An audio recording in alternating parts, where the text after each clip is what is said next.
So I got a few questions to ask Coach Marty here. Indeed. So let's start off with, how does one recalibrate the mind to improve the quality of a workout? Well, I don't know. That question actually should be rephrased. It's like, how do you, why do you must to improve the quality of the workout. You can't, if you enter into a workout with a lackadaisical attitude, you're going to get lackadaisical results, right? Yes. You can't, if you do it with the same fervor as brushing your teeth, it's not going to work. Optimally, we're looking to give 102%, some expression of all out. Yeah.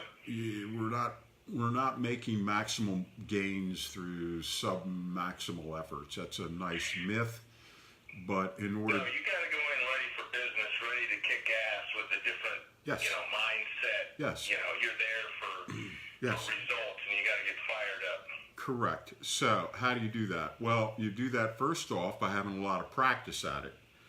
I'm a hell of a lot better at it 55 years after when I first started doing it.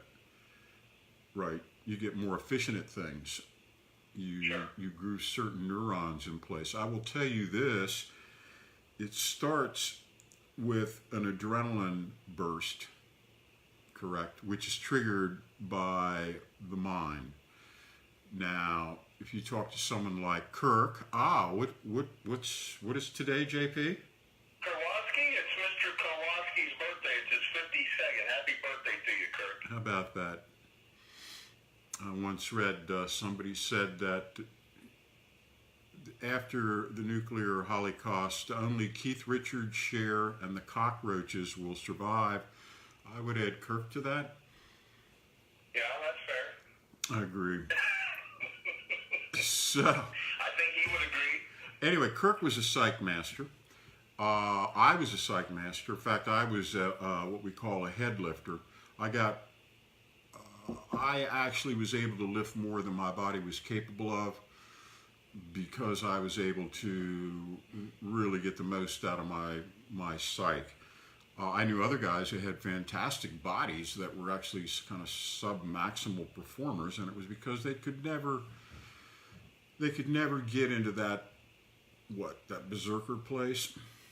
You have to have enough psych that it actually elevates the set, which is really the heart and soul of the progressive resistance workout, is the cumulative performance of the top sets. We don't waste our psych on 135 in the deadlift, You save it for the top set. And you save it for the top set in all the exercises that you're doing in a routine. That's a good amount of practice, right? Particularly if you're training by yourself. It's different if you're dependent upon others for your psych. If you train in a group, I love training in a group, don't get me wrong. But you also need to be able to get yourself psyched up when you're by yourself, okay? Yeah, I think it depends on the individual too. A lot of guys, training in a group or with a partner is a distraction, and they can't get to the deepness of psych. I think that they want to get to. I think some guys rely on being by themselves, and they can really achieve that mental psych that they can only get, under one condition, and that's being by themselves. I don't know. I guess everybody's different. There's real psych and what I call FAU, F-A-U-X psych. And you see that fake psych. Yeah. Where these guys, they almost like they're looking at professional wrestling and they're thinking that somehow that's the way to get psyched up. And it's sort of all superficial exhibitionism as opposed to something deep and profound. So anyway, getting back to the how, obviously the aroused, engaged mind is superior to the lackadaisical mind when it comes to engaging in the workout. And again, the whole the whole game is quality workouts and stringing them together, right? Right. That's how we make progress. We get a series of quality workouts. We get consistent. We stay in the saddle. We stay in the groove, and the training effect happens. But it only happens. It's all predicated on exceeding what you're momentarily capable of at that day and in that time. And that's a profound thing. You don't have to set an absolute personal record, but you need to equal or exceed what you are capable of on that particular day. Right? Right. And Right. it doesn't have to be a single rep max. It could be a set of 15, right? Yeah, I mean, There's it's not necessarily just for powerlifting, for bodybuilding. Yes, It's for CrossFit. yes, You have to be of that mindset to go in and get business done. Well, when you say get business done, let's put a finer point on it. Really what we mean is equal or exceed what we're capable of. Right. That's not casual. You don't casually do that. Yeah. You got to get yourself jacked up. Now, what does that mean, jacked up? It means that internally you're focused and conditioned and centered on the task at hand. And if you really get into that, then all of a sudden you're talking about what is awareness. And how do you amplify awareness? And there's two distinct schools of thought on this. One is what I would call the Western European school of psych, which would be exemplified by Aladar Kogler, who was the architect of all the Iron Curtain brain train stuff. You remember how when you were a kid you'd see, like, they'd show the Olympics and they'd show the Russian weightlifter standing over the bar, and he's just standing there, and his eyes are closed and he's just standing there.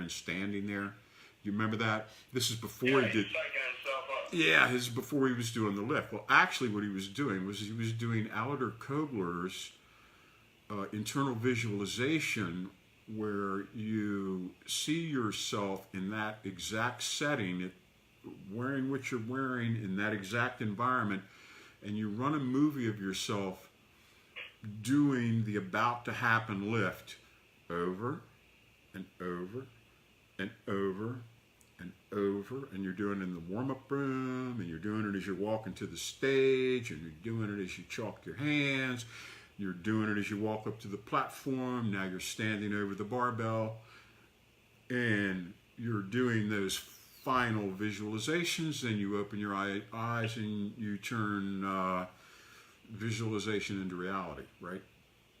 Right. And it worked, right? The guys that did it, and God knows they treated their athletes more like patients than like athletes. And they told their people what to do, and they did it, right? So that was that's the West. That's the Russian psych. Yeah, and that's the Western. We use our mind to increase performance. Now, in the Eastern philosophy, they view, no, we don't use the mind. We take the mind out of it. We become blank, open, alert, aware. And then we proceed and we do this thing. But they want to be quiet and alert and internally silent and electrified, right? And that's how they approach this thing. Whether it's a deadlift or a clean and jerk or a judo match, it doesn't matter. It's that's how you go into battle.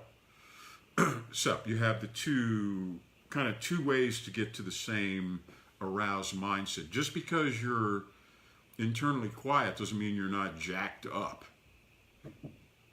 If you do it right. Right. Okay. So those are the two broad check squares as to how to get into that amplified state of being. How you use it is you take a guy like Kowalski, and prior to a national or world record, he uses music to tune out the environment, right? And get focused in the task by taking out all audio stimulation, right? So that was one of his tricks of the trade. But we might be getting a little ahead of ourselves here. Well, he would listen to a Walkman and pace back and forth, right? Yeah, exactly. Just get crazy. Oh yeah, he was all over me. His head was ready to explode, and then when he would go to the bar in squats, specifically, he would yell out. He would go, "Yeah!" As loud as he could, and it was very electrifying and exciting to see him perform, wasn't it? I think he added 5% to his performance. Yeah. Just through his state of being, his ability to psych himself up into, berserker states. And it was a very, very formalized process. He'd pace 10 steps one direction, wheel, 10 steps back the other direction, back and forth, back and forth. Now this is in the, let's say, the 5 minutes before he's to be on stage to attempt a world record, let's say, right? So, and he's got his headphones on and he's listening to one song, okay?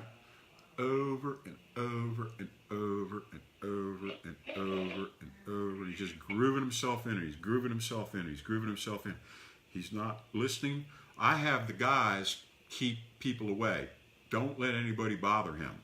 Because you got backstage at the Nationals of the World, everybody, hey, Kirk, hey, you look great, buddy. You look so strong. No, stay away from him.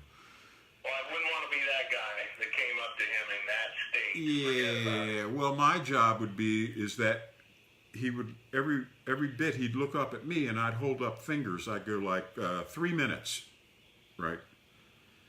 Before you're up, then 2 minutes, right?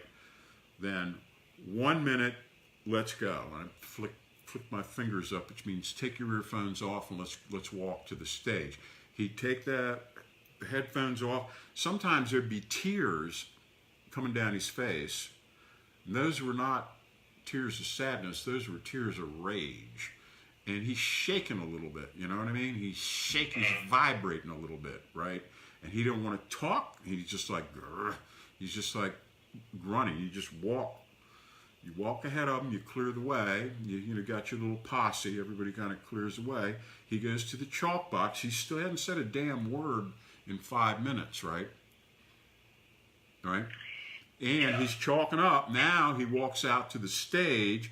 Right before he gets to the platform, that's when he lets go with that. He goes up, he goes down, he goes, wee, and he lets out that primal yell, which just, it's shocking. It's like a Viking berserker right before they go into battle. And it was the most exciting thing in powerlifting. Everybody pretty much said Kowalski, before a world record squat was just, that was just damn electrifying.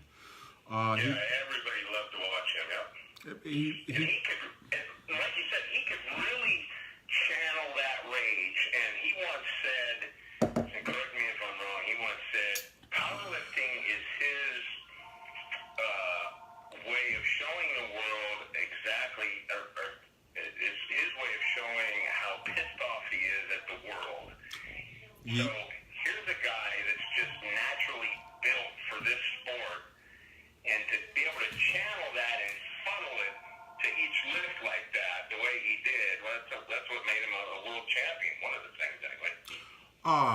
Yes. In addition to having, he had the body. Yeah. So, again, as I think I might have mentioned last week, we had different definitions of guys. One of them was looked like Jane, lifted like Tarzan. That was me. Right. He was look like Tarzan, lift like Tarzan, because he had the body and he had the mind. Right. Yeah. That's where you get the champions. I was a good lifter. I was never in those guys' class, and I never would have been. I never, it was just too tall and thin. I didn't have the body, and I didn't have the bone structure. But I did well enough that I got admitted to to the top levels, right? So worked out well for a writer.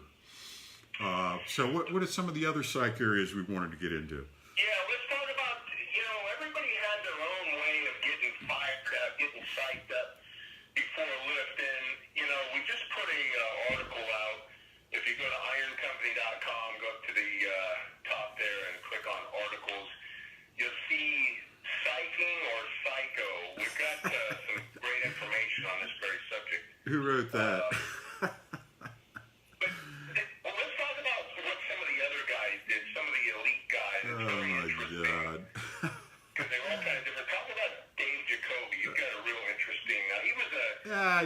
Dave was mild, actually, compared to some of the wild shit I've seen in my day. First, talk about Cassidy. Cassidy was sort of to me, the epitome of the Eastern no mind. He had a thing where he'd let his hands hang at his side, and he'd take 3, he called them cooling breaths, where he'd go like,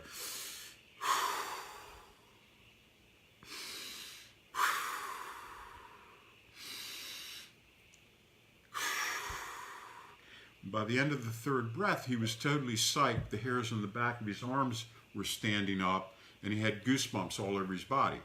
It was an external manifestation of an internal state that he was able to call on that quickly. Actually, it tied into the Hindu tradition of the Kundalini breath of fire, which Wim Hof is making good use of this day and age, and his anti-cold thing. And it's this expert use of breath. Hugh tapped into that. He was a great internal psycher, but Cassidy would routinely squat and deadlift 50 pounds more in competition than he did in training. Can you imagine? Yeah, that's quite a effective technique for sure. I mean, that's a huge amount. And he would save it for competition. It was a thing that also he said that because we trained alone and quiet, that when we went to a competition and there were people around, that was also another psych thing. He drew on, as he once said, the energy of strangers watching you. Yeah. It just naturally elevated his performance. When I got into the guys my age, power lifters, Mark Chalet was the first world level lifter that I worked with. He was my training partner for 6 years. And Mark was ferocious, man. I mean, he was just like, the American athletic badass. He was just thick and full and powerful and athletic. And when he psyched, it was damn real, and it was scary. And I'm just glad that no human, to my knowledge, was ever on the end of that, because he could just tear things apart. He was like the most ape-like human, and I don't mean that in a derogatory, I mean that as a compliment, I'd ever run into. His structure, super wide shoulders, super long arms, big hands, big feet, powerful deadlifter, powerful all over, powerful squatter, powerful bencher. But Mark's psych was, again, it was very systematized, but it was very unique to him. I think that's also something that you really have to psych in a way that you find what is this repetitive procedure that will amp up your performance. It's very home psych. You really got to, like training. You really got to learn what works best for you. And don't pretend, and don't make believe. It's got to be real. Now we'll talk. And again, Mark and Ed Cohn and Kirk would all get psyched with just ammonia. They liked ammonia under the nose at right before a big lift as sort of a head clearing. That's part of the psych procedure. When you see guys snorting ammonia, that's like, boom, let's go. Okay, this is real. Let's go. Right. Sort of the break between all the thinking that's gone up until that point and Now it's time for 1,000% concentration on the about to happen effort. Right? The amount. And you were saying in your article back in the 80s, that's when they really started the face slap. Oh yeah, the face slap. That was so popular. No, I was a conscientious objector. I refused to slap or be slapped. I got dragged into it with Dave at the World Championships in Orebro, and when was that? 1991. Dave was great. He was the 6-time world champion in the 242-pound class. This is a guy who at his best was like a, and this is this is with minimal gear, 880 squat, 540 paused bench, and 800 deadlift consistently.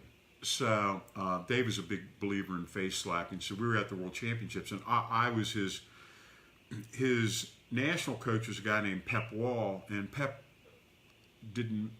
I was selected as a team coach, so I drew Dave. I wanted to coach Dave because he and I got along great. He's a great, mellow guy.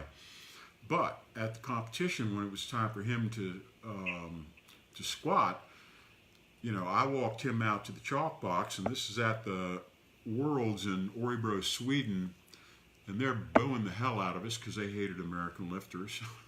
And Dave was the world champion, and they had a pretty good guy in that class. So they're honking. They have these cowbells, and they honk these horns. And it's all kinds of crazy ass stuff. Full packed, place is packed. And Dave says, "Lay it on me, Marty." He meant the slapping, right? So I hit him, and it was so pathetic that like the other coaches and the people on stage, they started snickering, right? Like, oh, look at the girly man American coach who can barely knows how to slap. He's so weak. Maybe they're afraid their precious world champion will shatter into pieces on the platform. And Dave says, "Come on, Marty." He said, "God damn it." He said, "This is serious. Lay it on me." So I hauled back and I hit him. And I left handprints on the side of his face. And he just looked at me and grinned. He said, "Thank you." And off we went. I had to do that 9 times that day. The next day, my hand was swollen up like a catcher's mitt, right? Unbelievable. Right? And he came over to me, he looked at my hand, and he looked at it, and he's all swollen up, and he goes, "Oh, man." He said, "That looks bad." He said, "Thanks for taking one for the team, Marty." Yeah.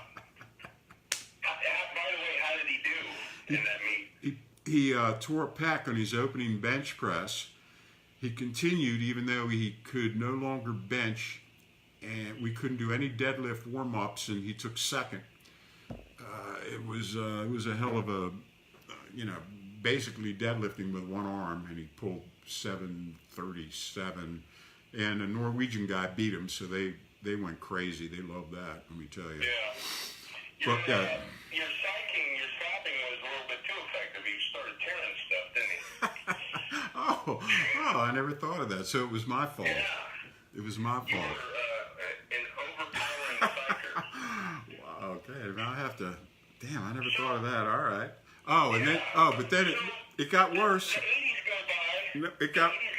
No, We graduate from face slapping, and what comes next? They go, "Well, that's not hard enough. So we got to use something else." They start using a 2x4. Yeah, the board. Yeah, at some point, face slapping became sort of passé. Like everybody was doing it. Even the girls were doing it. The girl powerlifters. So now it's like, what's next? Yeah. So we started seeing the board with the board was a section of 2x4 about 2.5 feet long, and one lifter would crack another lifter across the forehead with it to quote unquote wake him up, right? And they had a whole procedure. You would crouch down in a sort of like like the stance you'd be in football in a huddle. Yeah. Right, we'd all crouch down with our hands on our knees. We'd crouch down like that, and then your training partner, you'd offer up your forehead, and he'd hit you at the exact spot on the forehead really hard, right? And that became really popular. And I saw two instances, one at the Junior Nationals in Richmond, where a guy named Doug Borden was knocked out by his training partner. That was the first time I saw somebody actually get knocked out prior to a lift through over exuberance. And then the most famous time was there was a bunch of hardcore powerlifters from Baltimore. I had a bunch of Baltimore longshoremen. This was back when the docks were still rolling in Baltimore, and these were some bad guys, and they were good powerlifters. And they were led by, they had a guy, we called him Popeye. He was an older guy, I would say 60, but he was muscled up, and he had a big white beard and a bald head. And anytime they had a crew of lifters, and they'd travel all over the Baltimore, D.C., Philly area at the meets, so we'd see them all the time. Chalet's boys, I was coaching Chalet's guys, and we'd see them all the time at the local meets, but anytime one of their lifters was sluggish or in trouble, Popeye'd go, "Get the board, he needs the board." And they carried the board around in its own gym bag, right? Yeah. Like the board was sacred and had a gym bag. I can't remember if it was painted, but they'd bring it out and they had a ritualistic thing, and they'd crack you, and they hit. I won't mention who it was, but they hit one of their lifters so hard that he went unconscious right as he chalked up. They whacked him. He fell down. And then Popeye looked at the head referee and he goes, "He'll be passing this attempt, Your Honor."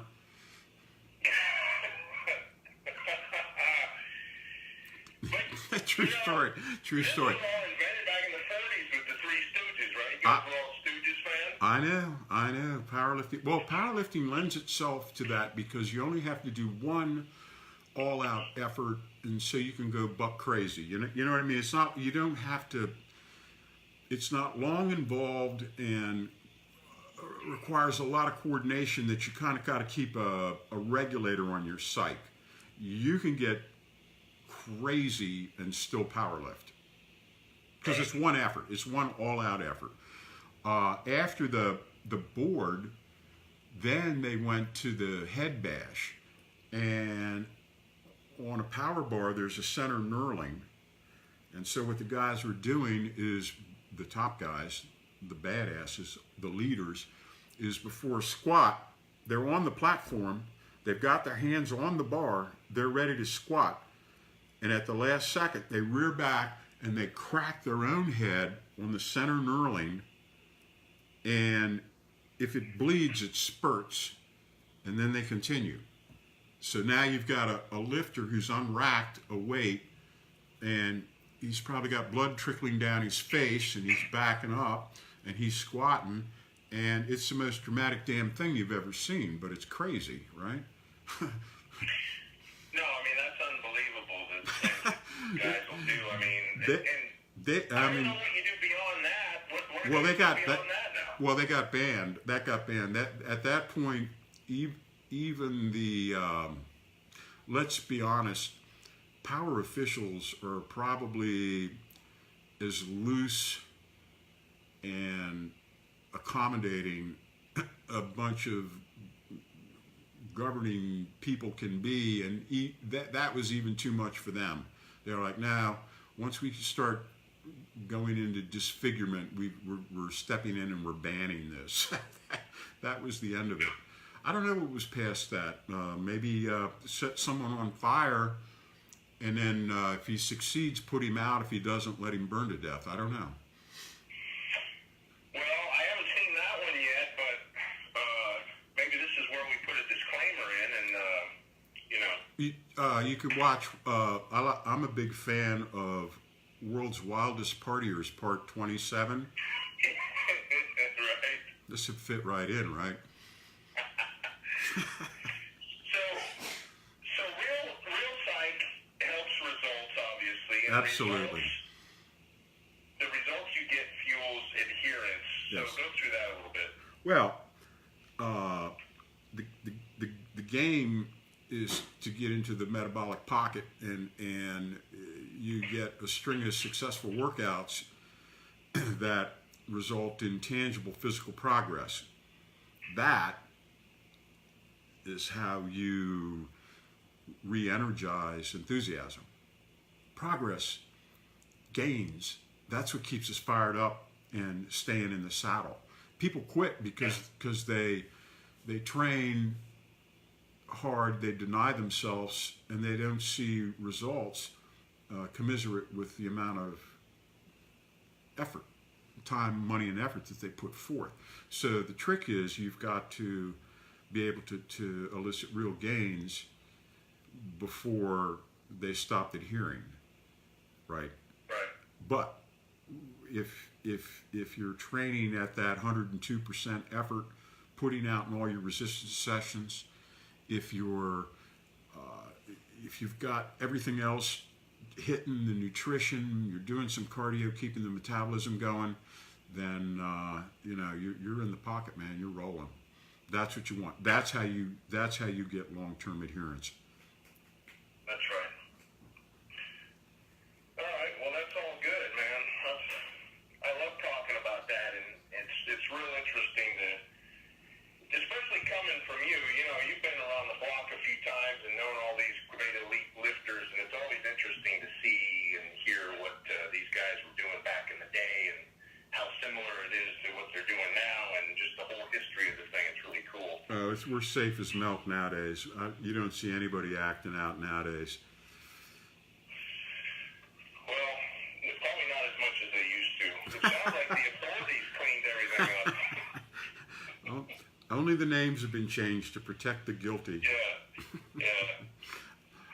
All right, so this is where we'll end it. And if you're not already familiar with Marty's weekly column, Raw with Marty Gallagher, go to ironcompany.com.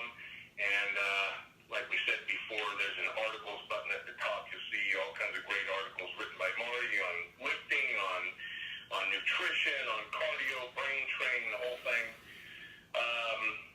This podcast, along with all our others, are also archived. If you go down to the bottom of our website, it says podcast down there. You can click on that, and everything's lined up there from the start of when we started doing these things all the way. This one will be up shortly. So you can kind of go through there and check the subject that you like and listen to that. They're usually all about 30 minutes long. Okay. If you need any fitness equipment, rubber flooring, any of that, CrossFit gear, bodybuilding gear, powerlifting gear, go to ironcompany.com. We've got over 8,000 products on there. We've also got Marty's books on there, a couple of them, Purposeful Primitive and Strong Medicine. So they can be purchased through us. You can also get them on Amazon or Dragon Door. Also, if you're getting into training or you've been training for a while and you've kind of plateaued or you need some help, Marty and Kurt Kowalski, they're both available for online training, online coaching. Let me say something about that real quick, please. Yeah. I got a couple of slots available. This is an opportunity. If you're serious, if you're motivated, I don't care what level you're at, whether you're afflicted or elite. We can help you, but we're looking for individuals that are motivated and have a good situation that are going to be able to carry through. We never fail to get results. Okay, it's just the adherence of the trainee. And again, we approach this thing through 4 levers. You've got to have a resistance training element, a cardio element, a nutrition element, and a brain drain element, which we discussed today. So if you're tired of spinning your wheels, get in touch and we can get some progress for you. Yeah, and if this is your first time hearing Marty or kind of getting to know him, go read some of his articles on our website. You will just gain a true respect for the knowledge that he has, for the people that he's known, for the people that he's trained and lifted with. And JP, Yeah.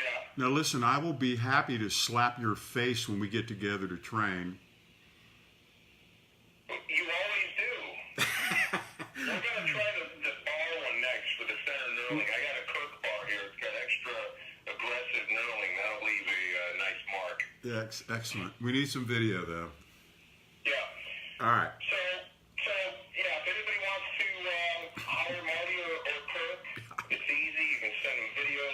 your technique. Yep. You guys can talk over the phone. Yep. And they'll get you straightened out. Roger that. So to find their contact information, again, just go to ironcompany.com, go to the athletes page, and their email is on there. You can contact them at any time. And that wraps this one up, and we'll see you probably next week. Auf Wiedersehen.